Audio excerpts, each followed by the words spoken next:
There is a bunch of really interesting news about GTA 6 and its upcoming trailer, so without further ado, let's get straight into it. According to a report from PC Games N, Rockstar is overhauling its official site while finishing the game's trailer. As of November 21st, significant changes have been made to Rockstar's official website, integrating many of the social club functionalities directly into the Rockstar site itself. So now, if you log into your account and select games from the menu bar at the top, you can now check your progress, stats, character details, and more without needing to visit a separate site or page for the social club. It's like social club never existed. Any mentions of that service are gone. Previously, if you accessed the social club website, it would display the proper branding. Its logo would appear at the top, and at the bottom, there would be a list of games connected and ready for social club. Now, that logo has vanished and the verbiage has been changed. Instead of inviting you to join social club members, the site now simply says members. The message at the bottom of the page now lists games connected and ready with your Rockstar Games account. Looks like Rockstar is folding most of the social club stuff right into their main site, and mentions of the former online hub have been removed and replaced. It seems that ahead of GTA 6, Rockstar is preparing to overhaul how you track and interact with the game via the official site. As if confirmation of the trailer wasn't enough, it appears something big is certainly on the way.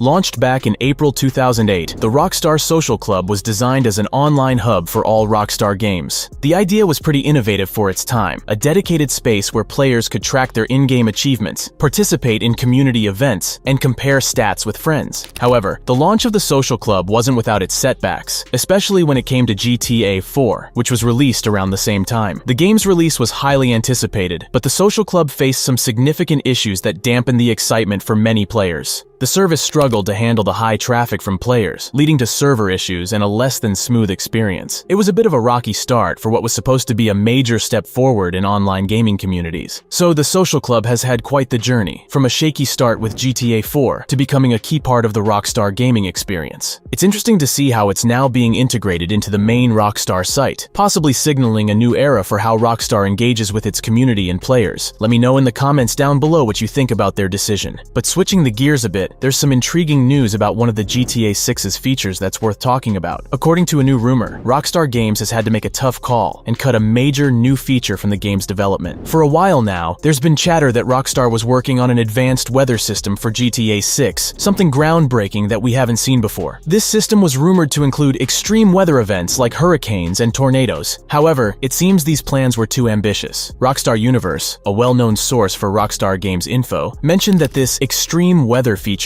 was scrapped during development, though the exact timing of this decision wasn't specified. They hint at the reasons, saying, "I've heard they wanted hurricanes and tornadoes. As to why they were cut, I don't know. It could be tech limitations, it could be something else." This makes sense if you think about it. Implementing dynamic weather in games, especially something as complex as hurricanes and tornadoes, is a massive technical challenge. Even basic weather systems in games can be demanding on resources, and they often offer more of a novelty rather than substantial gameplay impact. Just imagine, in such a game, everything from pedestrian behavior to traffic patterns, from environmental interactions to mission dynamics, is affected by and reacts to changes in the game world. For example, a simple rain shower in GTA affects road conditions, impacting vehicle handling. Now imagine scaling this up to a full-blown hurricane. This would require not just altering driving conditions, but also changing NPC behaviors, possibly triggering new types of missions or interactions, and even affecting the physical environment like causing floods or destruction. The game would need to dynamically adjust to these changes in real time. Such weather systems could impact the game's narrative and pacing. A tornado randomly appearing could disrupt a mission in progress,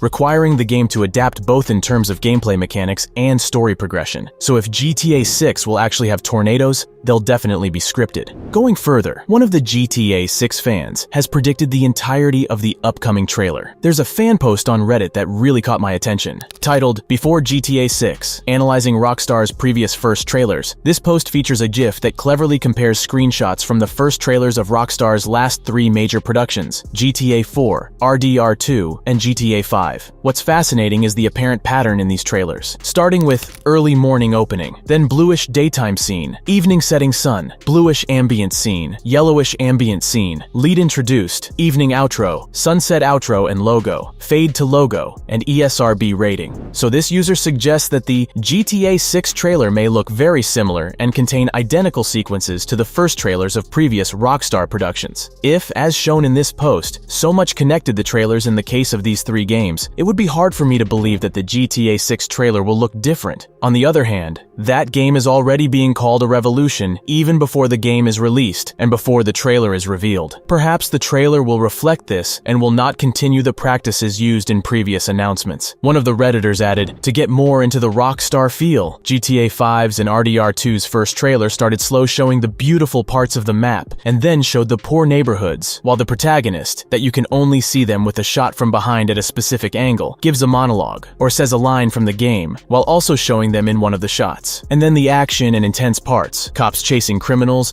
the gang riding their horses, etc. And the soundtrack used goes well with this direction, gradually building in intensity. Like it has been mentioned here already, their GTA trailers show things we never seen in the past installment, like GTA 5, jet skis, activities like yoga and golf, the return of the planes, like Hydra, etc. And then, from their second trailers, they start to present the story and the characters where you can see more of the interactions and relationships between the protagonists and characters. I'm really curious to see if the GTA 6 trailer will be using the same pattern. Switching topics a bit, there's this interview with Rockstar from 10 years ago that, in hindsight, didn't age quite as expected. In an interview, as reported by Digital Trends, Leslie Benzies, then president of Rockstar North, talked about the possibility of Vice City returning in a future GTA game. Benzies mentioned, "It is always a possibility.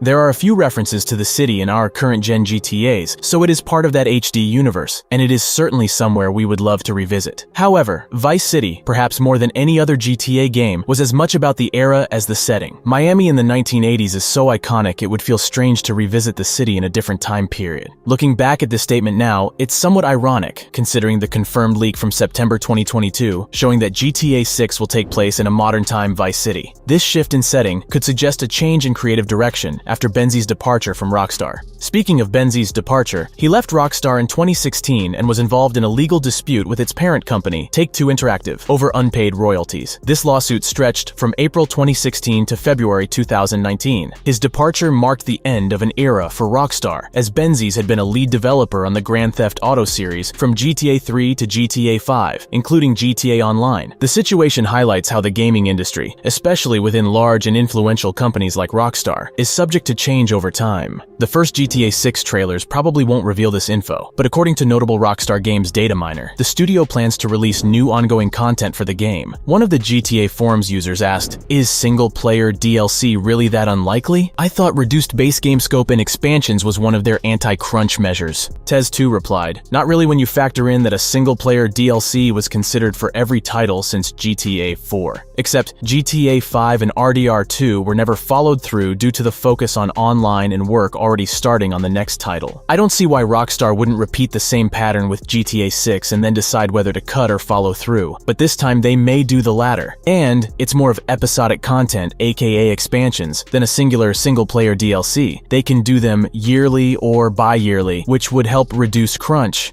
I'm really excited about the possibility of single-player DLCs in GTA 6. It's something I, along with many other fans, have been hoping for, especially after the disappointment of GTA 5. Don't get me wrong, GTA Online is great, but there was that feeling of what could have been with GTA 5's single-player mode. There were rumors and even some official news from Rockstar about potential expansions for GTA 5's single-player story, but they never materialized, as the focus shifted entirely to online. I've got to say, it's pretty sad to know about the scrapped GTA 5 single-player DLCs, especially when you think about what could have been. The Untitled Story Mode DLC, announced back in December 2013 and planned for release in 2014, alongside the Heists update for GTA Online, was a big deal. It was supposed to be massive, comparable to earlier expansions like The Lost and Damned and The Ballad of Gay Tony, offering a solid 12 to 20 hours of new scripted solo missions. Can you imagine? That's a huge chunk of content. But then, everything changed. In an interview with CVG in November 2014, a Rockstar rep suggested this DLC would coincide with the PC release of GTA 5, building up our expectations. Yet in 2017, Imran Sarwar from Rockstar confirmed in a Game Informer interview